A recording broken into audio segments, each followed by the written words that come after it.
Hey, hello. It is March 28th. We are in the final days of Women's History Month. Um, I am Davonne Reaves, and welcome to my 5th and 28th Beyond the Front Desk show. So I come to you on every month on the 5th and 28th of each month because those are my two favorite numbers. And so we talk about hotel ownership, of course. We talk about commercial real estate, wealth building. Sometimes we may even get a little bit of mental health, mindset, and so much more. We often have, special guests, but tonight you are just going to be with just me. So tonight we're going to be discussing seven figures, zero burnout, and just mastering CEO soft life. So we're going to get into that. So for those who don't know who I am, my name is Davonne Reaves, also known as the Queen of Hotels and Crowdfunding.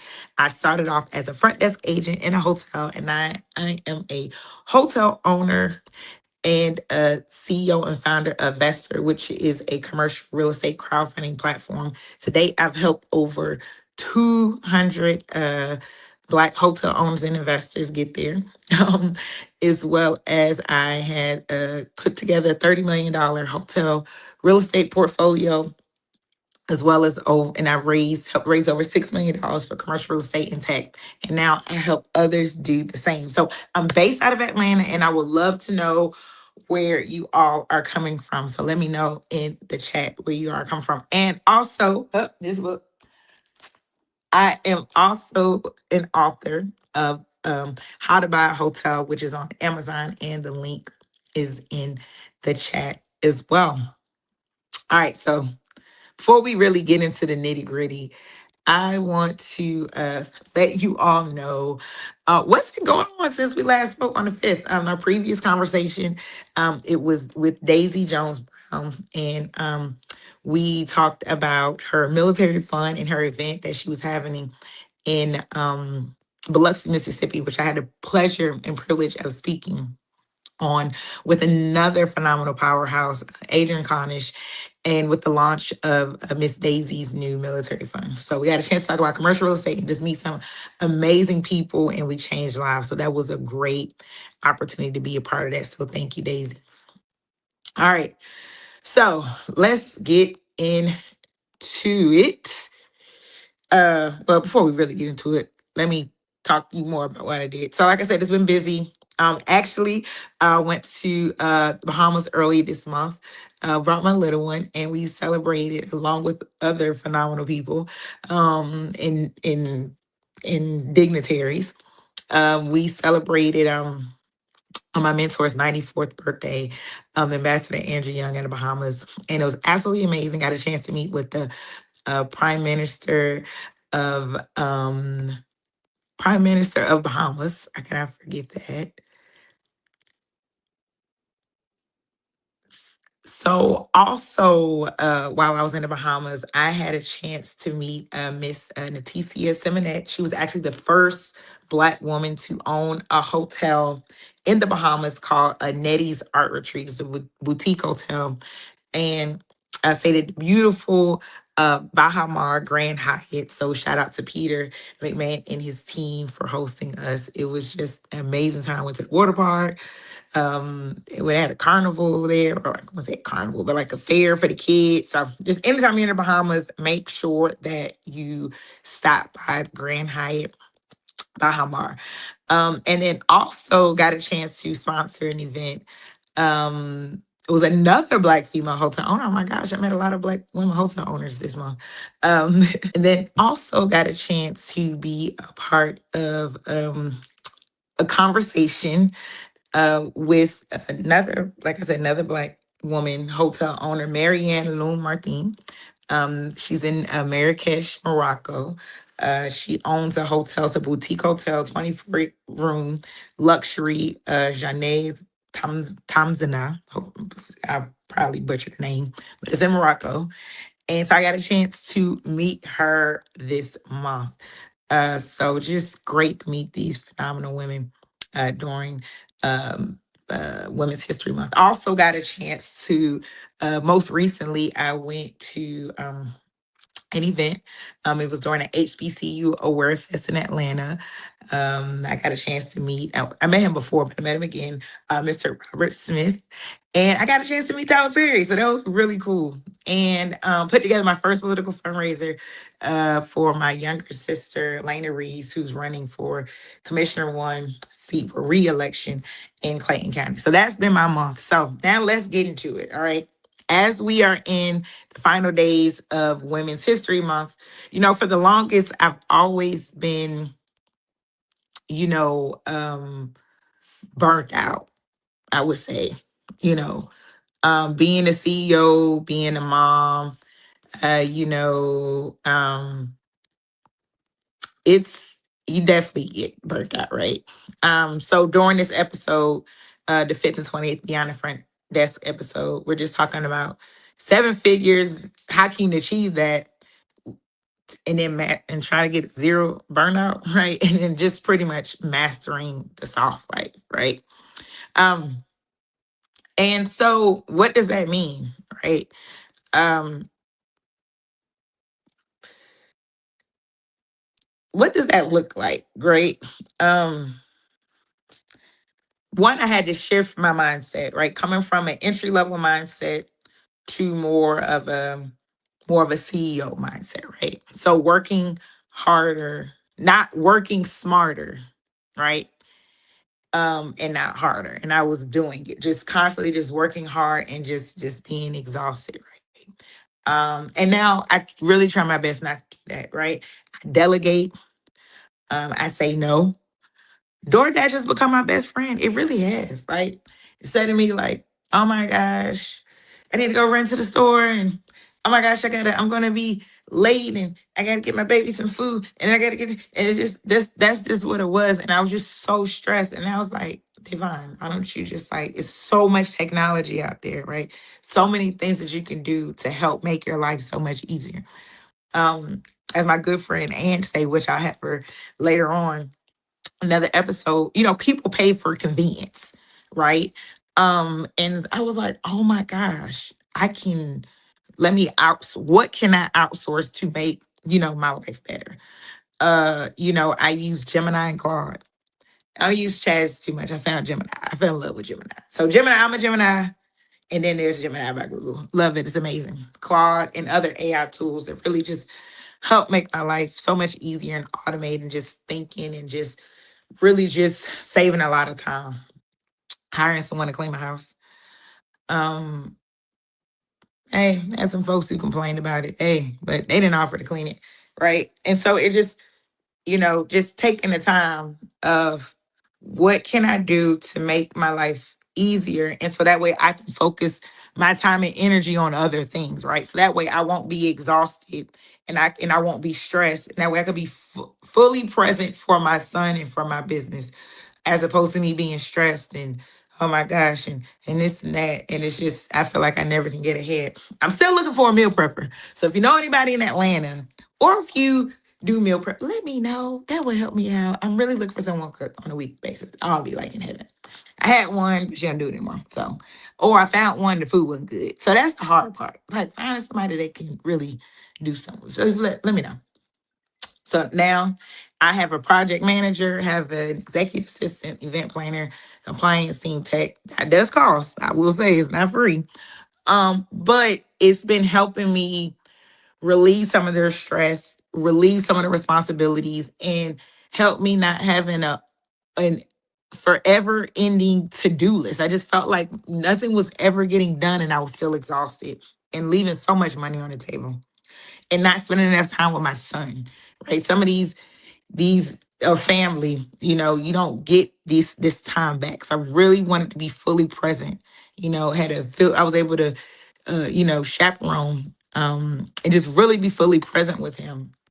So that way we can both remember it. And that way when he grows up, he can say, my mom was just always there for me and happy and there and present. That's what I want to do. And present for myself, right? So I can just live a fulfilled life. And the biggest thing that I did to really step into, and I'm talking to the ladies here, because man, y'all do a good job of saying no. Y'all really do. Like, My dad was the guy arrested, so he's not here. But he was the king of it. But he protected his peace. If he didn't feel like doing it, he didn't do it. And I'll be like, no, daddy, that's too me. But I get why he's like that, because you have to, and people will walk over you, right? So the biggest thing is I start saying no. If it would compromise my time, or if it wouldn't be the best use of my time, if it, then I would say no. I would think about, do I really need to do this? Um, will this really help me? Because a lot of times people, they want you to, because it benefits them, but like, does this really benefit me? Right? How am I going to, by me going to this event, or by me doing, what kind of value would this bring? Right? So I started thinking about those things. And all of these things have helped me clear my mind so that I can focus on, $1 million tasks, right? Coming up with those $1 million ideas. And really, again, just being present, for myself and my son. That's what I really just strive for, right? I want to be able to travel and not like, oh, I didn't do this, oh, I didn't do that, and I'm stressed, because stress can affect your health. So I'm really focused on not being a procrastinator and really focus on being prepared.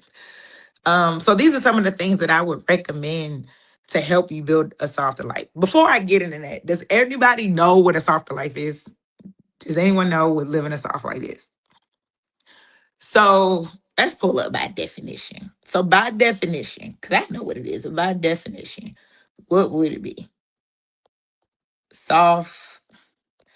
Let's pull it up. So while I'm pulling it up, I want y'all to put in the chat what y'all think it is.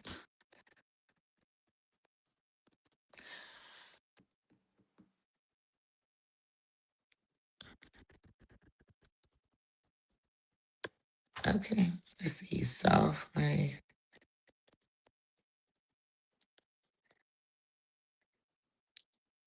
So there we go. So Google says it's a trending mindset, prioritizing ease, comfort, and emotional well-being, directly opposing the hustle culture. That's essentially what a soft life is, right? It's really just being more at ease, not being in like work hustle mode, fighting the way that it's just more of just being at peace, and not always feel like you're in survival mode. Want to be more in a thriving mode. And I wasn't raised that way. I was raised to, I felt like always just trying to survive, and always, because that's just what I saw. It's just that was just a circumstance what I was brought into. I'm the oldest daughter, oldest granddaughter, so a lot was put on me. I had to make a lot of sacrifices that I probably shouldn't have had to make at that age. But that's just what was expected of me. And so I never really understood of, the importance of saying no, because it's like I had to do it, uh the importance of what can I do to delegate? Because it was so much putting on me, and it was so much stress. And sometimes you don't realize the amount of stress that you're putting on yourself. And other people putting their other stress on you. Sometimes people put their stress on you, and that can affect you. That can affect you mentally, and it can affect you physically as well. Right. And I started realizing at the end of the day, if everybody's dependent on me, and if something happens to me, who am I going to depend on? I can't depend on them because they depended on me. And then I thought to myself, okay, if something happens to me, their life will continue to go on. Their life will continue to go on. Just like at work, if somebody dies, like they put up a new job posting like that Monday. Like life will continue to go on. The world will continue to go on. And that's what I had to think. Like, okay, you know what? Life will go on. They'll figure it out. They were just so used to depending on you, right? So these are the things that have helped me clear my mind again so that I can focus.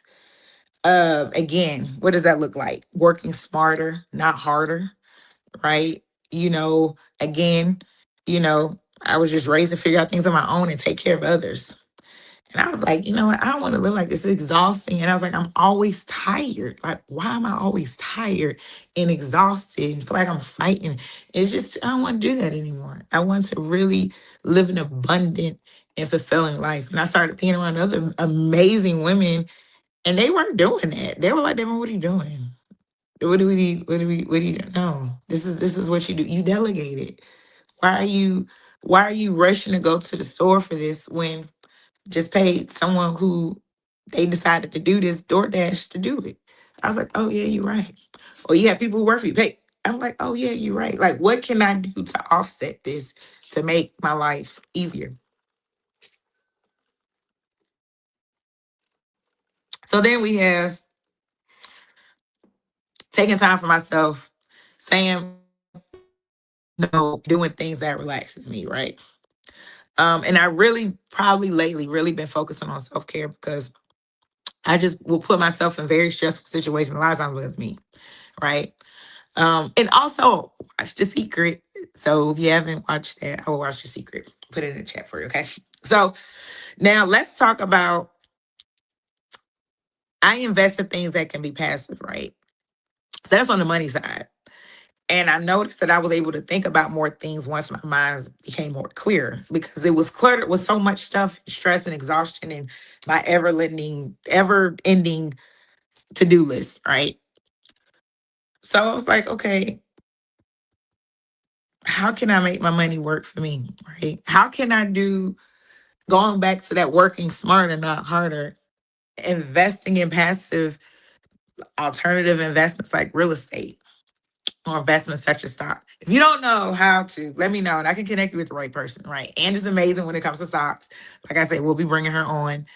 And I also have a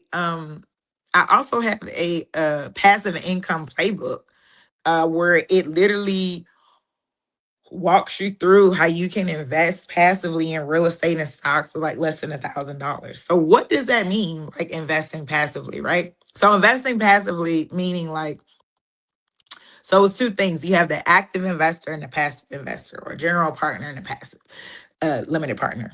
So a general partner is someone that's putting the deals together, they're doing the work, they're dealing with the stress, they're guaranteeing the loan, right?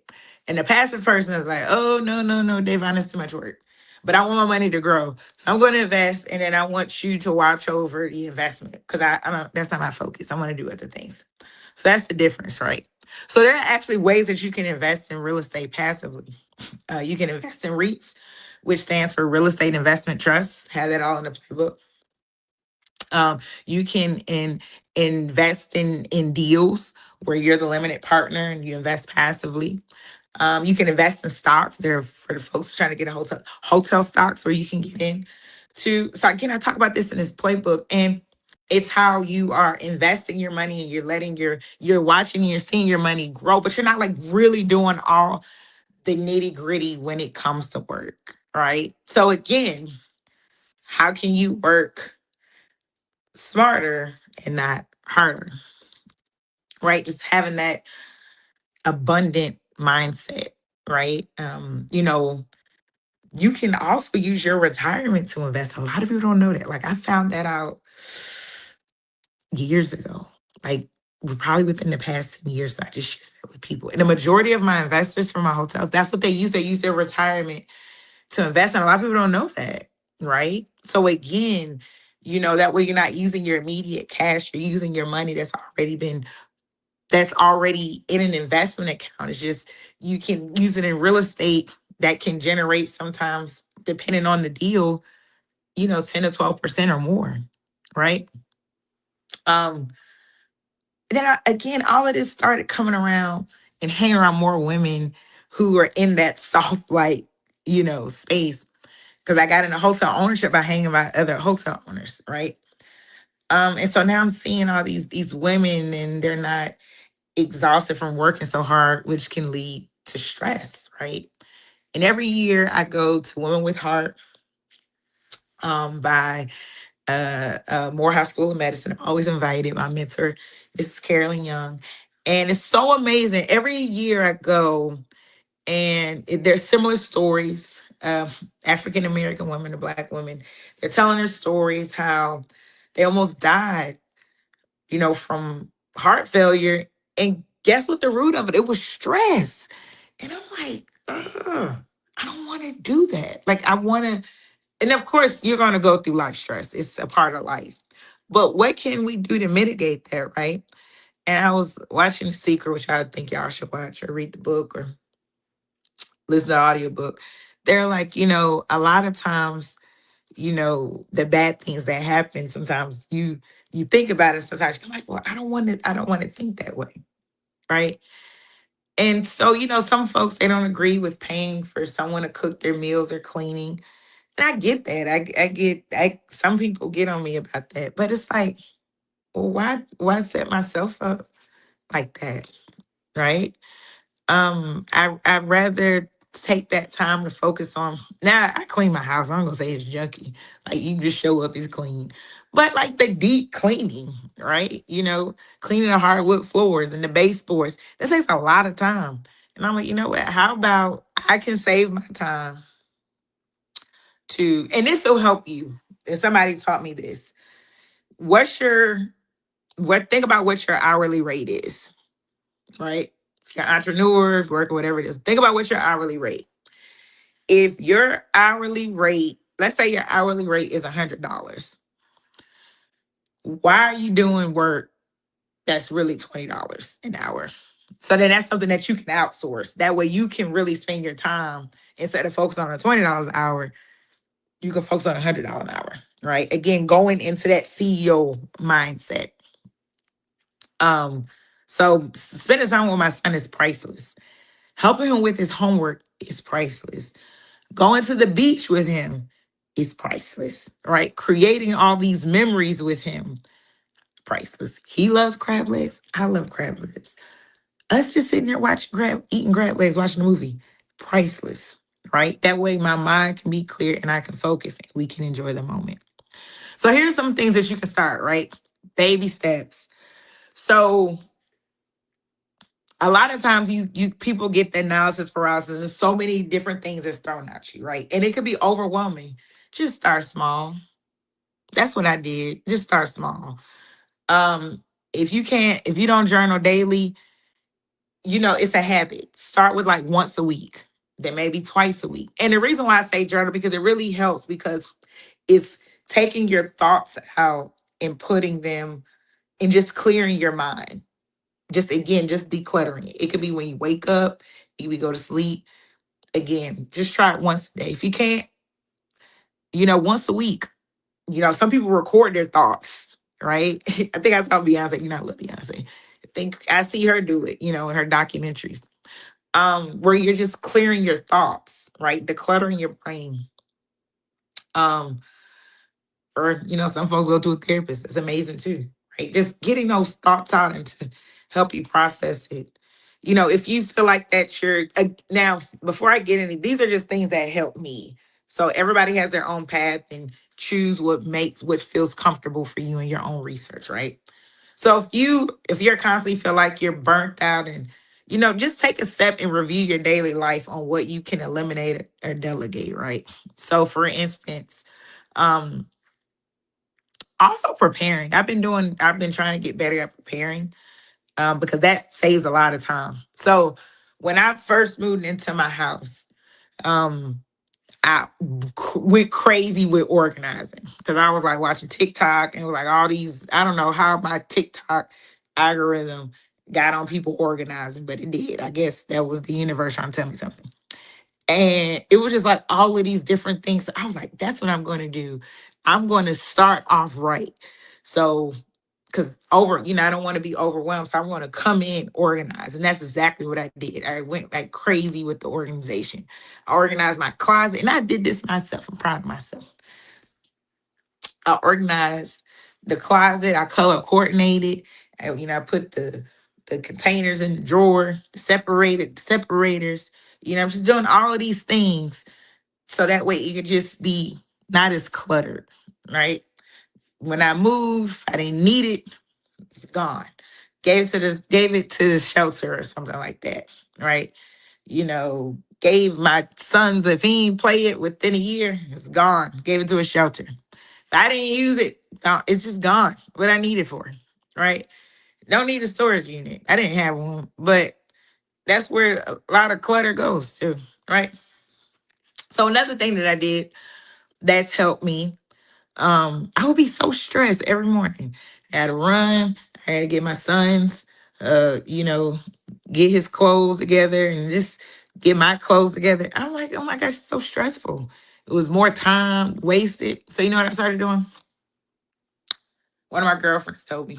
So they had this organizers on Amazon, and it was like a clothes separator for the week.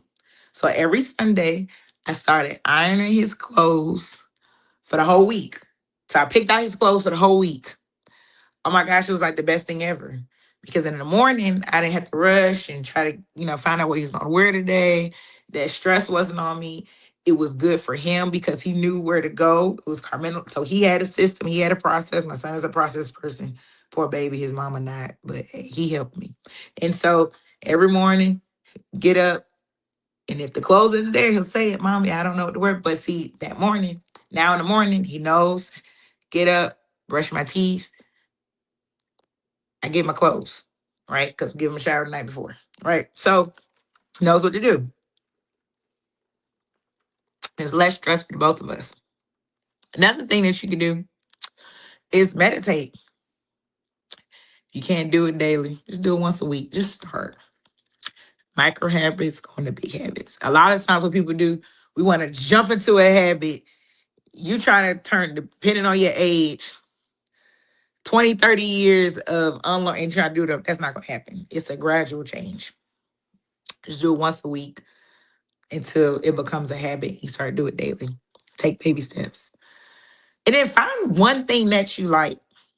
One thing that you like, whether it's reading, dancing, traveling, fishing. Like my cousin, she loves to go fishing. I love watching documentaries. Like that is my thing. I love it. I love documentaries. It doesn't matter what it's on. It could be on paint dry. I'm gonna watch it because I'm curious to whatever they're talking about in this documentary. And I really love anything dealing on history. Like I really love that, regardless of what it's on. Like it doesn't matter. I'm going to watch it because I really love history. That's my thing. Um, and also try to walk at least once a week if you can. Again, that helps, right? That helps with, you got your exercise, that helps with, you know, um, clearing your mind, getting your joints and stuff, all of those different things. I listen to music while I go walking. Um, and the biggest thing that's probably helped me the most is decluttering your space. If your work area is always cluttered, your mind is going to be cluttered. And subconsciously, because I didn't think that way until I started organizing more, my head became so much better, right? Um, and decluttering my car and house is just life changing. It really was. And just even my drawer that I had in my vanity, I had the separators. That made my head better because it was just instead of me going through and looking for it, it's right there, right? I organized my purse. Amazon have these things where it can wrap up your cords, for like your phone charger. Saves so much time. I do it in the beginning. So it's a little bit more time in the beginning getting it organized. But during that moment, I know exactly where it is. And I'm not wasting my brain energy trying to look for something. It's right there. And so I'm just noticing, like, oh my gosh, this is so much better. My closet is color coordinated, right? I know where to go. If I'm like, okay, I want to wear this green, I got a whole like green section. Y'all know that because that's my favorite color. It's like, oh my gosh, I want to wear this green outfit. I know where to go. I don't have to think and rummage, and it's just throwing my day and time off, right? So I would love to know what you are. I want you to make a commitment. Put something in the chat, just one thing. It doesn't matter. Put something in the chat to let me know what you're going to start off with, right? Baby steps, baby steps. I'm saying this because, hey, I was there too. And I just wish somebody would have shared this with me, or even if I don't even know if I was in a space to receive it. So I hope whoever's listening, you're in a space to receive it. It just it's really helpful. It'll take a lot of stress and weight off of you. Um, I'm Davonne Reaves. Thank you so much for tuning in. You can find me here on the 5th and 28th of each month. Make sure you stay connected by signing up for my newsletter that also comes out on the 5th and 28th of each month.